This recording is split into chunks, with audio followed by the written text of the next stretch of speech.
ولا السون ولو ما ترى كل عين وعم كل عين شركة جرائد ما هو أنا هذا قال أيوه شركة أنت أنا اشتريت أنا طبعا وأنا تذكر سكوي أنت كهر سمع عن كهرباء إن أنا كوشر حالة السياسة يوحد Somali madaxweyne kama noqonayso mana kala qodid waxaasna ku riyoon maxaa walaal adii ila garabka ahaa oo fadhi saaxiib ah walaalaha ahay walaalaha waliba hadii ku saaxiib ah sax waan hadda adiga hortimaadin yaa raacay qaldan kuma raacay saaxiibkii waa tahay waxa la waxa doonay qora qabanay walaal war ma ismaan ilma yar yimid shay yimid wax qortay iyo oday imcaariga oo siyaas أنا مركا إلى يوم شيء لا هذا سياسة بريني ولا مطلقان وحوي بحدك خيبه من بتشكل مسينيا وحبان قوة قلاي هذول الحلبة قوة قلاي إيه أولي وطن شعب كان يدور سلوكي شعب كان قوة متعنا وشعب كان يدور كله يعني وكل ما كان يدور كله يعني قبل كريم يعني إيه المسين شعب كله صومالي وكل يصعد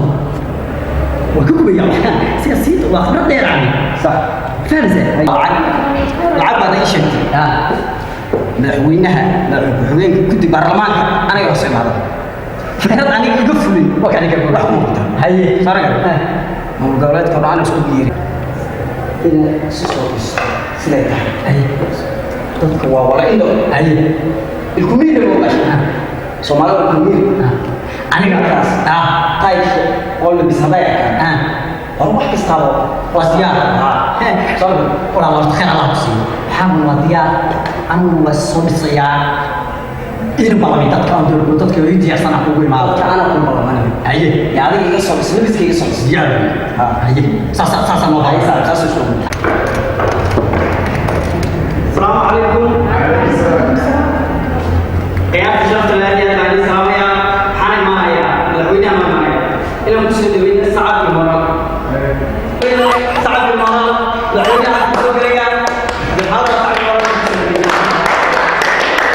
هذا هو الفترة وعندما هاي الله يعني شفوه ما تقول سيدا قرأ متعمدين أعطوا ما تضعي سيدا تذكي هكا حفلة وكل ضمان سوري أنا بين كلمة العليا وعلى هاي مدحوينين العلم وانا سوري وانا عندي عقلي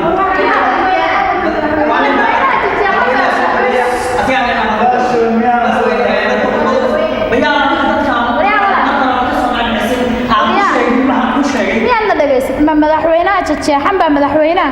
مدحوينها صباحا استجيا اسيا waxaan ahay madaxweynihiini magaalada hala joojiyo ay joojina waa madaxweynahay waa ninka dad ku soo halgamay afragaadada hala ku jirtana asiga noo sheegay walaalayaal horta istajiya waxaan madaxweyne markuu ninku musharax yahay ama uu madaxweyne yahay ama wuxuu qabanayo waxa la wax walba adkaysi uu leeyahay waxaan daliil ama ay aad sheegay turasaan waxaan ahay nin adkaysigeeda ilaa 91 ayaan ku taagnaa nabadda Soomaaliya walaalayaal istajiya waxaan shaar fursad aan ku soo gata waan waay waad u jeedaa maryahayga sawiir fursad aan ku soo gata waan waay waxaasna waxaan ka shaqeynay nabadda dalkeena iyo dadkeena walaalayaal maanta nin walba siyaasi noqday waxaan rabaa inaan ka saaro Soomaaliya maanta inaan nin walba siyaasi noqday nin walba wuxuu jeexday haduu meel ay u jeexday nin walba meel ku la goostay walaalayaal waxaan rabaa inaan ka saaro u socday madaxweynaha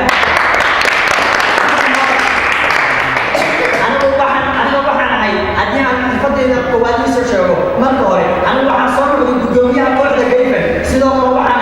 مامورها كم ولا جالس يكحلو سيدا كم واحد هنيك مريكا كسر كل طرح مطرية بفهم زين سعيد ولا يا واحد أنا بس يا سوي بناي ما يرجع لحد السوقعي واحد هنيك تجربة مريكا كعبتين واحد هنيك كسر لو طرح من التليين سيان مريكا كعبت وكل شيء واحد حش وران حش وران Somali مرة Somali وادي عند ربع البرسمات مثل الدنيا أجنبي بهاي وتمام ورسمت هو هذا الدنيا بفارسة Somali أنا صحيح يا أخوان ولا ليا وحنا دكان ومن أولياء شو سوي بته هل نحوينا حوالي كصحيح ساعة فرصة يا بتاع بفارسة ولا dhasha maanta ilmaha dhashaan waxaan rabaa akoon inaan u furo waxaan rabaa walaalayaal mustaqbalkayga siyaasadeed aad buu u weeyaa nin khibrad u leh baan waxaad tidhaahdaan madaxdiinna shacabkii maadaama aad tihiin madaxdiinna waxaad tidhaahdaan dadka waxay gaarsiisaan qof iyo cod si aan u soo baxo kuna noqdo madaxweynihii walaalayaal rabitaankiina ayay ku joogaan waxaa la rabaa inaad si fiican uga hadashaan sidaan u gaarno qof iyo cod sidaan u gaarno madaxweyne waan kusoo dhaweyn laakiin magacaagana maad sheegin iyo meeshaad wax ka soo baratay aad bay u mahadsan tahay gabadhii halkaa ka hadashay runtii waana waxa weeye walaalayaal hadoolku leeyahay waxaan rabaa maantay oo dhacday hadoolku haddii soo xasuusisay qiiro keli magacaygii baan ka tagay meeshaan wax ku soo bartay anigu waxaan ku soo bartay aniga waxbarashadayda dugsi hoose dugsi dhexe ilaa heer jaamacadeed waxaan isla soo qaadanay dhowr taraan ma fahmaysaa aniga Donald Trump isku khibradda ayaan nahay markaasuu iga maarmi waayey inuu ii yeero waxaan ahay sidaas aan arkaysaa ninka Mareykanka qasaya marka magacayguna waxa weeye siyaasi xildoon qaniyo weyn afkala haya dowladdiid baan yidhaahdaa waxaad noo sheegtay in lagu dhaho qaniyo weyne qaran dumis haddana waxaad leedahay doorta anagu madaxweyne waxaan rabnaa adduunyo dadka si fiican isku keeno oo ku qabta marka sidaan kugu dooranaa qaran dumis baad tahay kuma doonayna madaxweyne walaalle aad baa u mahadsan tahay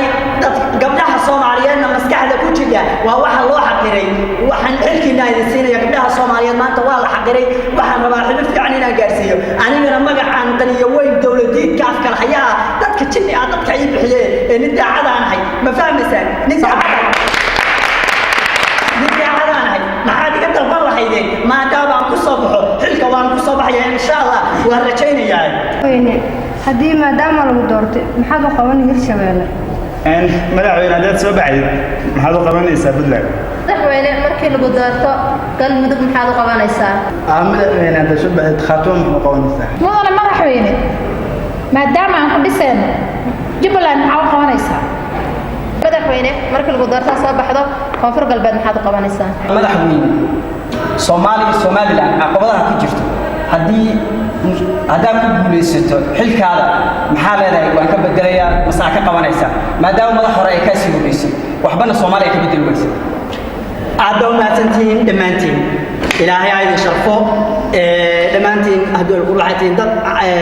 aad maskaxdooda u shaqaynayso haddii aan ku bilaabo hadoolku leeyahay Hirshabeelle waxaan u qaban doonaa hadoolku leeyahay waxaan ka wada shaqayn doonaa sida aan u noqon lahayn hal madaxweyne aan u dooran lahayn sidoo kale hadoolku Puntland galmudug Hirshabeelle Khartoum dhammaantood hadoolku koonfur galbeed walaalayaal waxay idin sheegayaan dadka hadoolku fikradda weydiiyay waxa inta madaxweynayaashaas oo dhan hal madaxweyne ayaan ka saarana si aan u noqono hal madaxweyne waxay idin sheegayaan siyaasiyiintu waxay jecel yihiin in loo saxbiyo saxabka ugu celininaha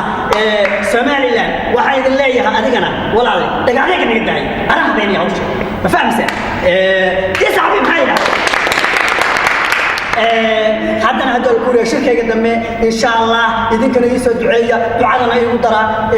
madaxdiina fartiin u dara wadanka hal la gaarsiiyo qof iyo cod anaguna ma soo bixi doonaa insha Allah wax badan baan idin qaban doonaa aad iyo aad